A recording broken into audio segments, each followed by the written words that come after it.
She stood trembling beneath the pine-shadowed dawn, mud-streaked boots sinking into the thawing earth.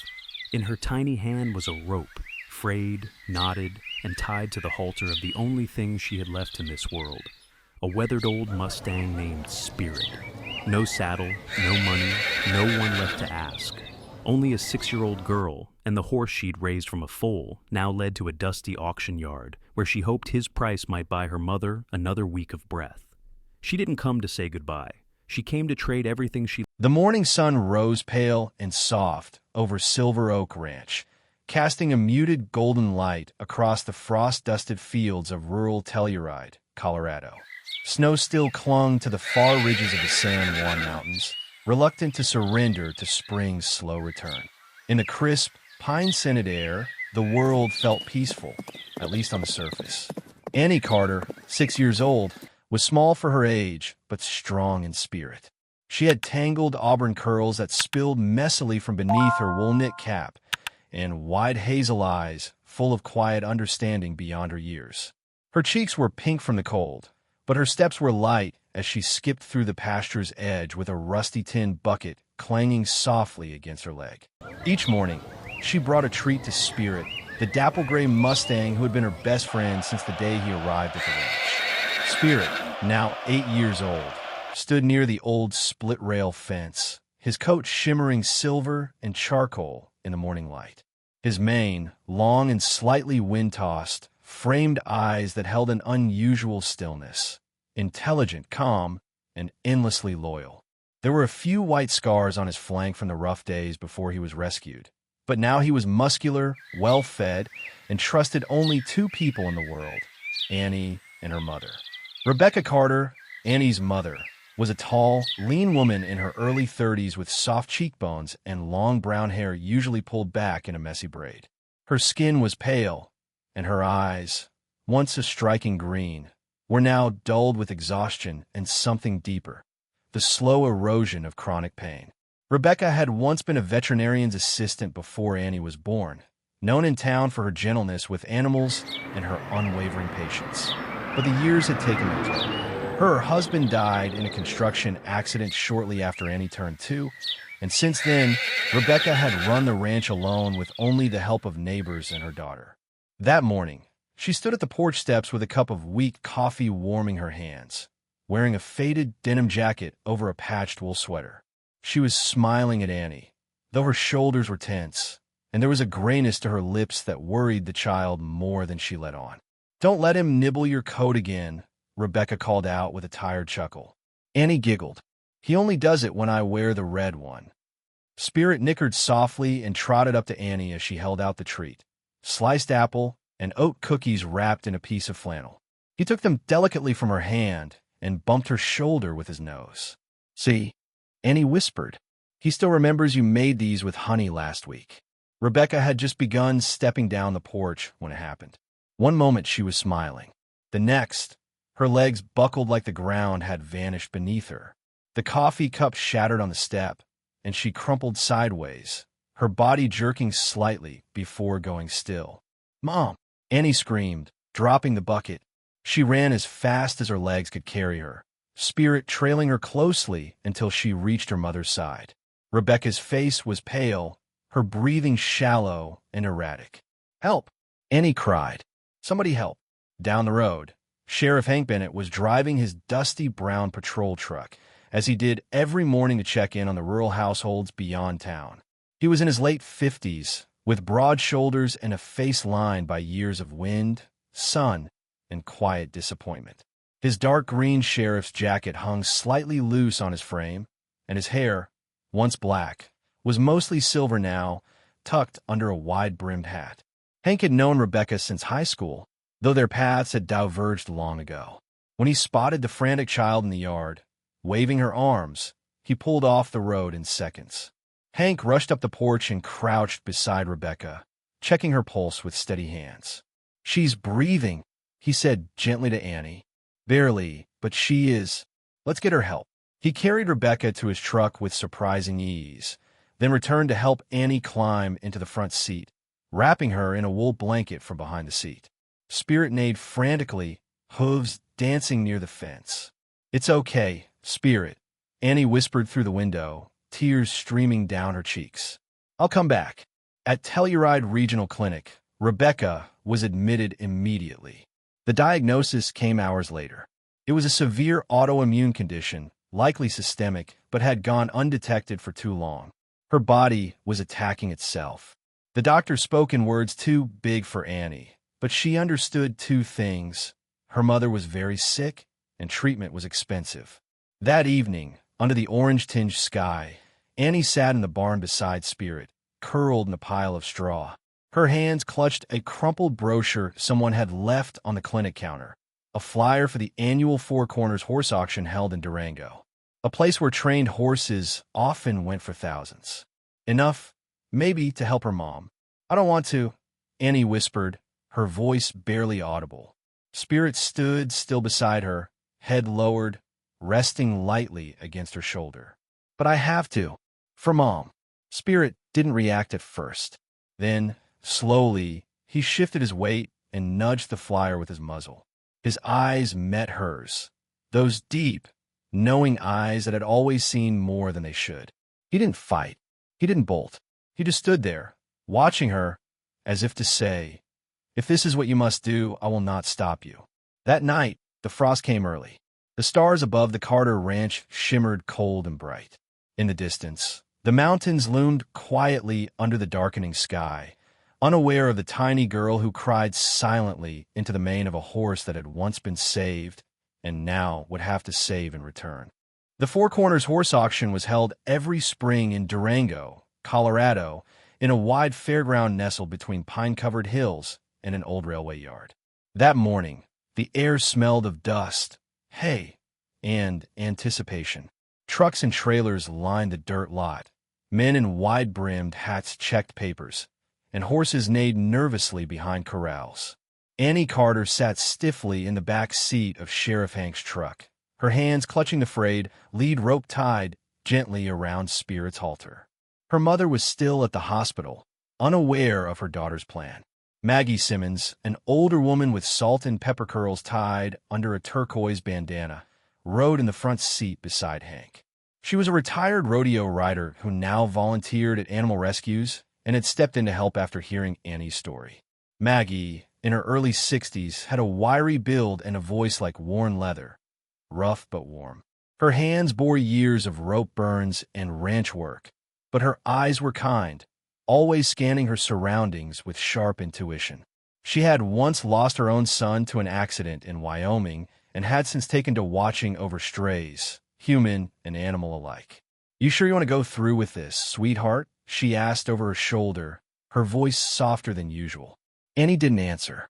Her eyes stayed fixed on Spirit, who walked quietly beside them once they unloaded. The Mustang's movements were careful but proud, his hooves clicking against the fairground asphalt.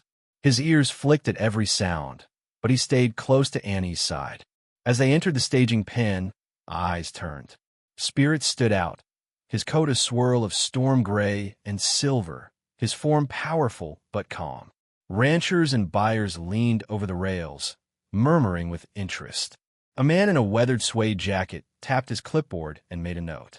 Annie waited near the pen's corner, fingers still wrapped tightly around the lead rope. She tried not to cry. Instead, she kept whispering to Spirit, just a little longer. For Mom. Suddenly, a hush fell over the area as a tall man approached the corral.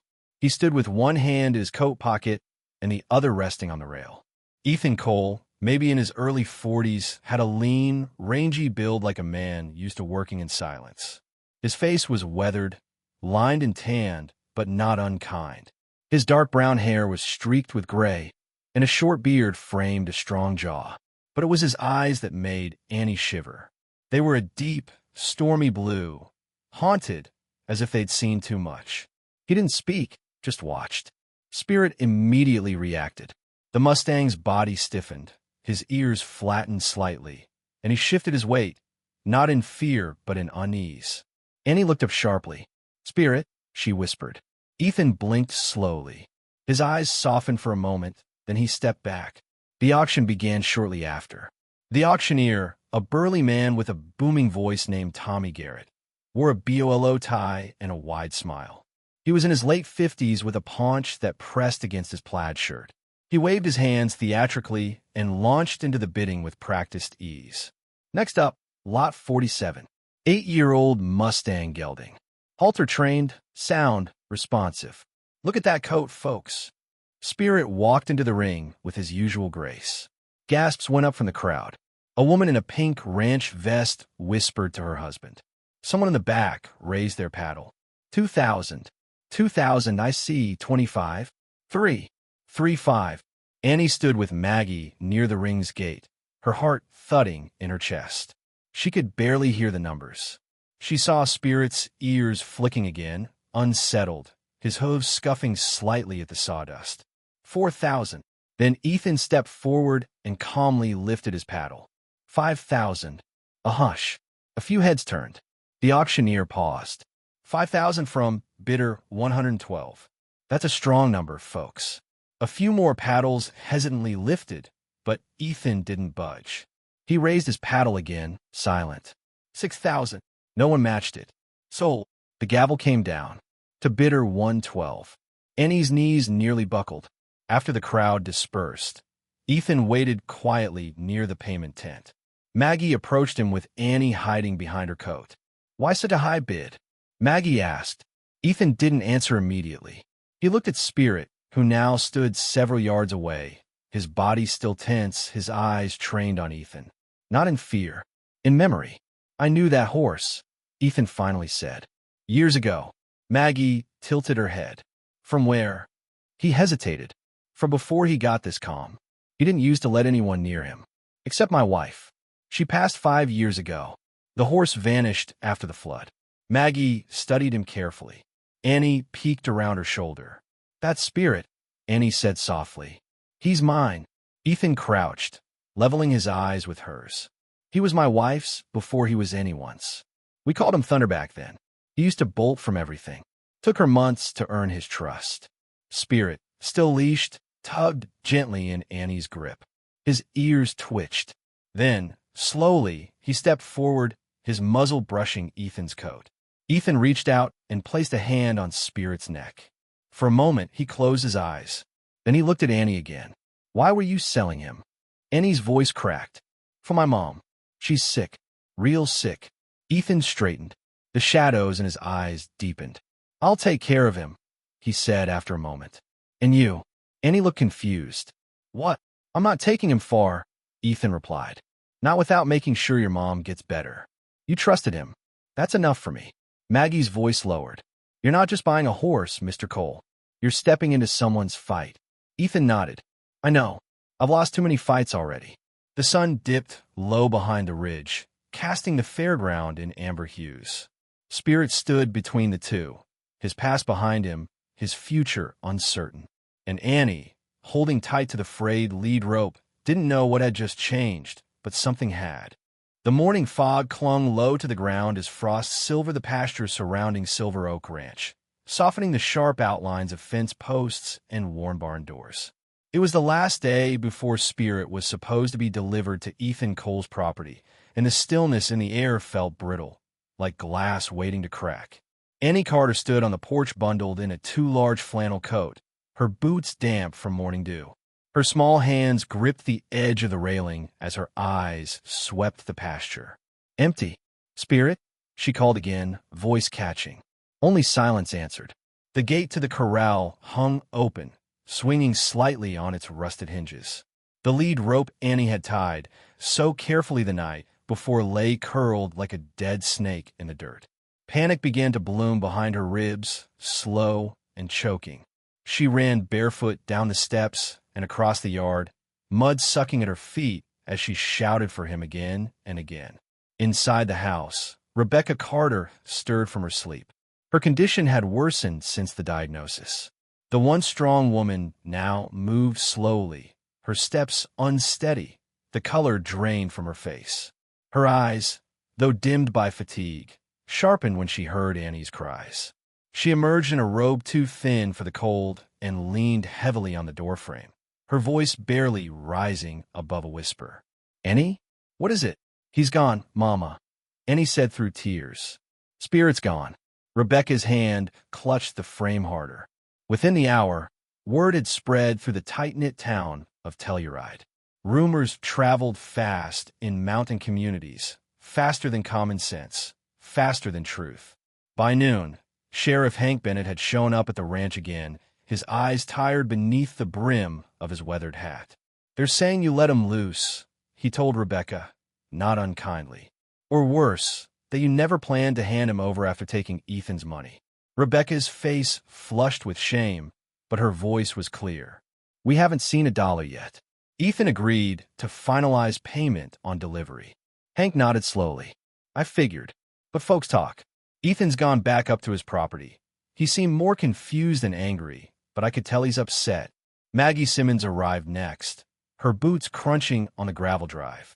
She carried a thermos in one hand and a canvas satchel slung over her shoulder. Her voice was gruff. "We're going to find him. A horse doesn't just vanish, especially not one that's bonded like that." Maggie's arrival came with another presence. Dusty, a 10-year-old border collie mix with a salt and pepper coat and one cloudy eye. His gait was stiff from age, but his nose still sharp. Dusty was Maggie's longtime companion, rescued from a flood when he was a pup. His loyalty was unmatched, and though he wasn't a tracking dog by training, he had a talent for sniffing out more than just squirrels and biscuits. As Annie crouched to hug Dusty, the dog nuzzled into her shoulder and let out a low whine, sensing her sadness. Then he turned his nose to the air, sniffed once, and began walking toward the east fence line. "I say we follow him," Maggie said simply. Hank nodded. "I'll radio in. Let folks know we're searching, not hiding anything." Together, the group followed Dusty through the lower pasture into a stretch of trees that lined the riverbed. The air there was colder, shaded from the sun, and snow still clung to the roots of old cottonwoods. Dusty barked once and paused at a small clearing. A piece of halter strap lay on the ground, torn and damp. A single hoof print marked the edge of the creek where the mud had sucked at something heavy. Then nothing. "Looks like he's spooked," Hank said, kneeling to examine the track. "Or someone took him." Rebecca, who had insisted on coming despite her health, clutched her chest as she steadied herself on a tree trunk. "He wouldn't run. Not from Annie." Maggie's jaw clenched. Then someone else came for him. Back in town, at the Rusted Spur Cafe, whispers had grown into theories. A man named Jeremiah Burke, the cafe owner, was among the loudest voices. In his mid-40s, with a stocky build and a suspicious streak, Jeremiah had always looked down on the Carters since Rebecca refused his advances years ago. His cafe was the town's gossip hub, and today it boiled with rumor. "I heard the kid planned it," Jeremiah muttered over a cup of coffee. "Sell the horse, disappear it, pocket the change. Her mama taught her that." "You shut your damn mouth," a quiet voice interrupted. All eyes turned to the back booth, where Ethan Cole stood, fists clenched at his sides. He wore a black coat dusted with snow, and his expression was calm, but something dangerous flickered beneath. His voice didn't rise. It didn't have to. "She's 6, and she's more honest than anyone in this place." The room went silent. Ethan walked out without another word. That evening, as the search wound down with no sign of spirit, Annie sat on the porch alone. Dusty rested at her feet. She traced the torn halter strap with one finger, as if it might speak to her. Ethan arrived just before sunset. His truck rattled into the drive and stopped near the barn. He stepped out, looked around at the tired faces, and then down at Annie. "You didn't do this," he said gently. "I know you didn't." Annie looked up at him. "Then where is he?" Ethan crouched beside her, brushing the dirt from the strap. "I think someone took him, and I think they knew when to come." A gust of wind swept across the pasture then, lifting the edge of Annie's coat and carrying her whispered words into the dusk. "I'll find him," she said, "even if I have to go alone." Ethan didn't smile. He only nodded. "You won't be alone." The snow came unexpectedly that night, blanketing the Colorado hills in a hush that made even the coyotes fall silent. The thin layer of white clung to the pine needles and fence posts like a memory that refused to be buried. At Silver Oak Ranch, the porch light burned low, and the fire in the hearth flickered shadows across the worn wooden floors. Inside, Annie Carter sat on a braided rug near the hearth, her head leaning against the thick fur of Dusty, Maggie's old border collie mix. The dog had refused to leave her side since Spirit disappeared. Outside, the world was still, but not empty. Sheriff Hank Bennett arrived just past 9 p.m., boots crunching softly on fresh snow. He knocked twice before stepping in, brushing snowflakes from his coat. Rebecca Carter, pale and visibly weaker, sat at the kitchen table with a blanket draped over her shoulders. She looked up with tired but steady eyes. "We need to talk," Hank said. He knelt next to Annie and gently passed her an envelope, worn at the edges. "Found this in Ethan's mailbox. The return address is from a lawyer's office in Cortez. I didn't open it, but I think you should see what's inside." Rebecca frowned. "Why would that matter?" "Because," Hank said slowly, "Ethan Cole isn't just some stranger who wanted your horse. He's been watching this ranch longer than we knew." The letter confirmed it. Written in crisp, formal legal phrasing, it stated that Spirit, previously registered as Thunder's Echo, had been legally owned by Delilah Cole, Ethan's late wife. The horse had been listed as missing in the aftermath of a tragic flash flood that occurred 5 years ago near Dolores, Colorado. Delilah and their 7-year-old son, Mason, had been caught in the disaster. Mason's body was never recovered. Ethan survived barely, but the guilt broke him. Annie stared at the letter, her small fingers trembling.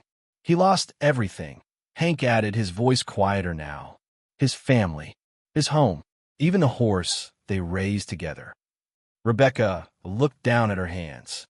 "Why didn't he say anything?" Maggie answered from the doorway. "Because saying it out loud means you have to live it again."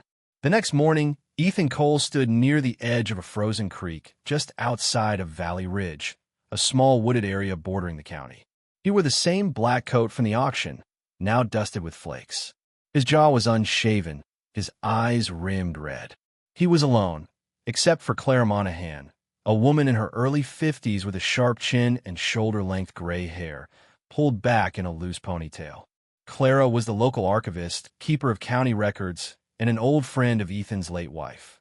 She handed him a small photo, Spirit, then Thunder, standing between Delilah and Mason on a summer day. The boy's grin stretched wide, one missing tooth front and center. "Why are you still here, Ethan?"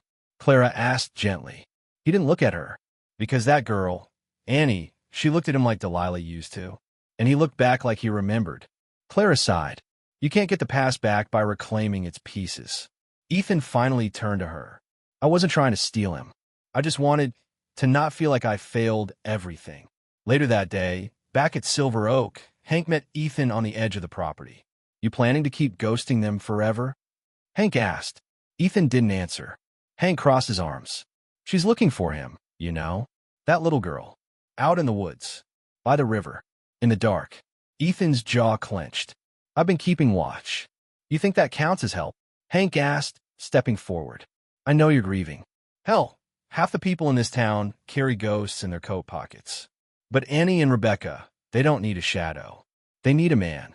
Ethan looked down at the snow-covered boots, then slowly nodded. That evening, Annie and Maggie walked the edge of the upper ridge with Dusty. They found a new clue, tufts of silver-gray hair caught on the bark of a tree. Spirit had passed this way. Annie reached out, touching the strands like a secret promise. They weren't alone. Ethan stepped out from the trees, hands raised. Dusty growled once, but didn't bark. "I didn't mean for it to happen like this," Ethan said. "I thought I could protect you by staying away. I thought Spirit had run because maybe he remembered the pain, or maybe he was trying to get back to her." To Annie. Annie stepped forward, her cheeks red from cold. "He didn't run. Someone took him." Ethan's breath caught. "You're sure?" Maggie answered for her. "Halter was torn clean, like someone yanked him." Dusty followed the trail down to the creek. Then it vanished. Ethan's expression darkened. "I know who it might be," he said slowly. "There's a man named Luke Warren. Used to run a legal transport for show horses. Got banned from auctions 2 years ago for rough handling. He was at the Durango auction. Saw him near the holding pens." Annie's voice was a whisper. "Then he took Spirit?" Ethan looked her in the eye. "If he did, I'll bring him back. I swear." Rebecca stood on the porch, her frame fragile in the fading light, but her voice was firm. "Then let's go find him." The wind had shifted that evening, sharp and restless as it howled down from the mountains, rattling shutters and stirring brittle leaves across the Silver Oak Ranch. A storm was forecasted for the following week, but tonight was only dry, cold, and unnervingly still beneath a cloudless sky. Snow lingered in the shadows of the pines, but the air felt wrong, charged, waiting. Inside the house, Annie was curled up next to the fireplace, reading aloud from a book with Dusty resting at her feet, his ears twitching with every crackle of the flame.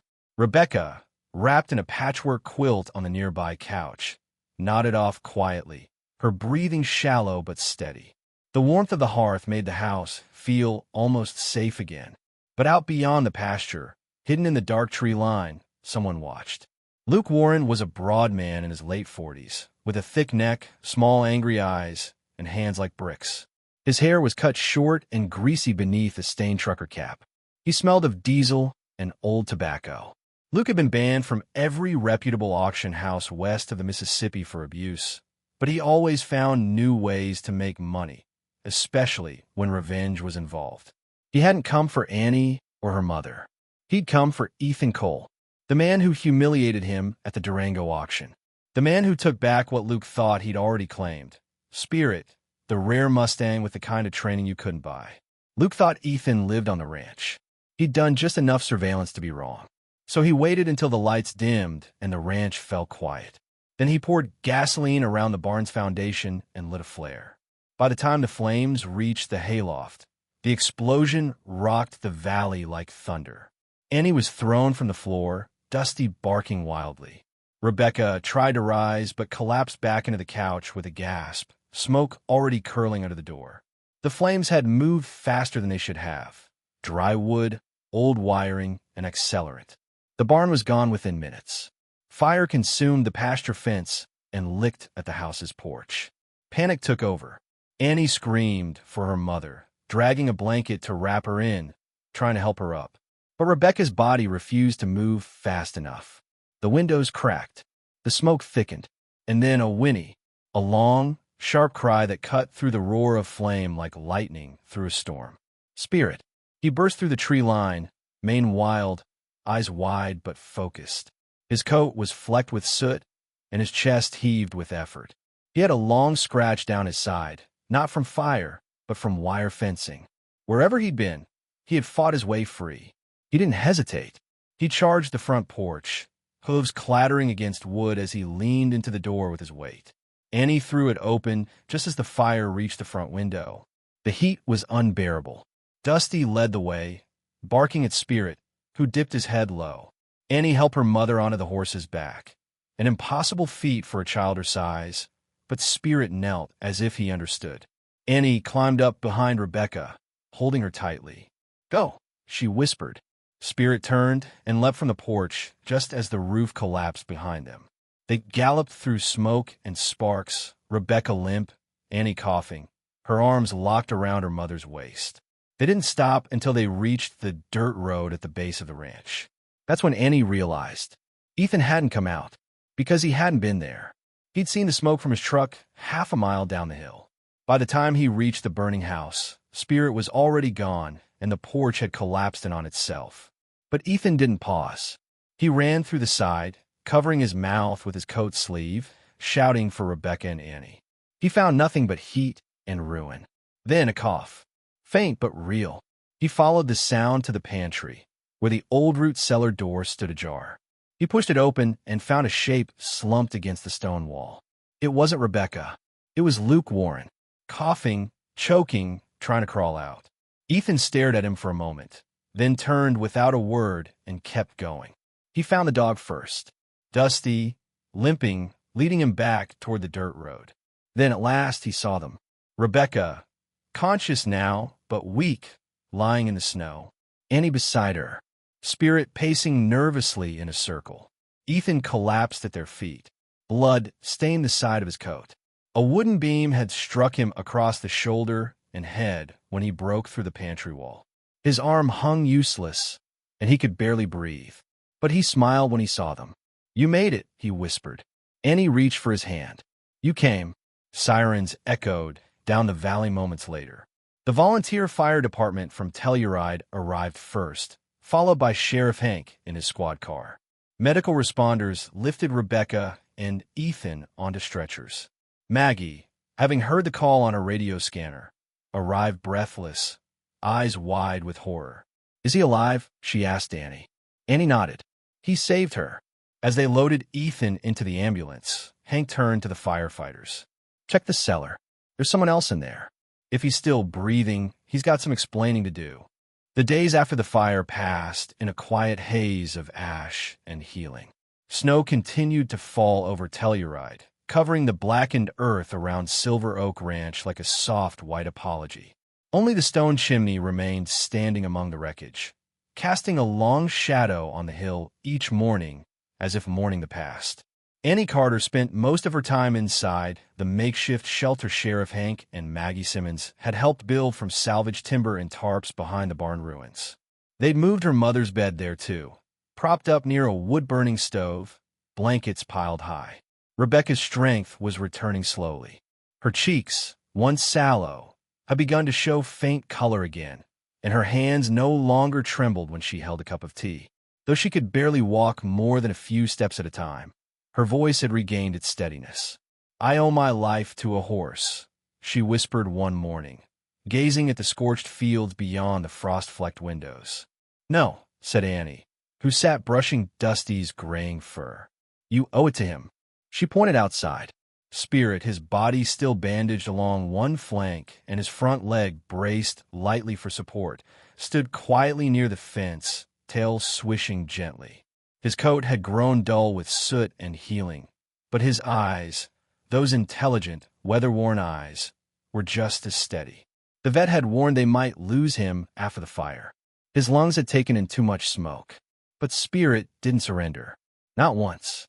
One evening, with the fire gently crackling and the wind howling beyond the canvas walls, Ethan Cole arrived with a brown paper sack under one arm and a bundle of folded documents in the other.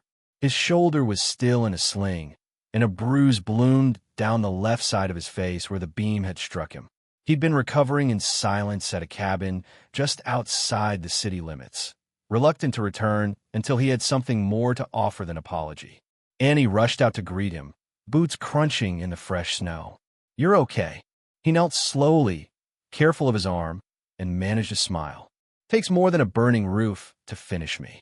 Inside, he handed Rebecca the papers, medical receipts, payment confirmations, and a letter from a Denver specialist clinic. Rebecca's brows furrowed. What is this? Paid in full, Ethan said simply. 3 months of treatment, meds, transportation, everything.